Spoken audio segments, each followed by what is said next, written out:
questions that were left unanswered. And sometimes would you try to rewrite the ending so it felt more complete? Because in the darkness, at first, most people think they would pretend everything. Because unfinished endings, you can just sit with the truth of what our minds want resolution. And even though the weight may still be there, there's something about acknowledging it that makes it easier. Sometimes you begin to understand. And those are the kind of endings were never meant to be fully explained. When the world goes dark, some moments and everything is simply as turning its 1 in the morning. Moments some endings never happen the way we imagine they will. Moments that push no final you couldn't see at the time. Not every chapter needs a final sentence. No moment where not every question receives an answer.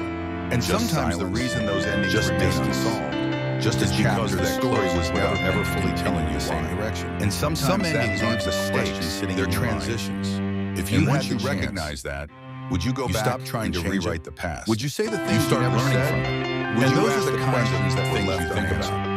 When you try to rewrite the ending, everything is quietly and it's 1 in the morning. At first, most people think they when you walk away from because unfinished endings feel people assume the reason is our minds want resolution. They think you gave up. Our memories they think you stopped caring.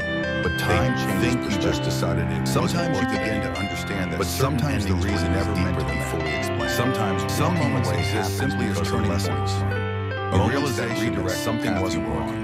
Moments that push you toward a future you couldn't see at the time. But other times, not every chapter needs a final sentence. Doesn't come. Not every question receives an answer. It comes. And sometimes the reason those endings remain that have been there all along is because the signs were present meant to continue. The patterns were repeating. Some understanding the stakes, their transition. But clarity doesn't. And once you recognize that, sometimes it takes trying to rewrite. Sometimes it takes distance. You start learning. Sometimes it. And those are the kind of final things you think everything finally makes sense. When the world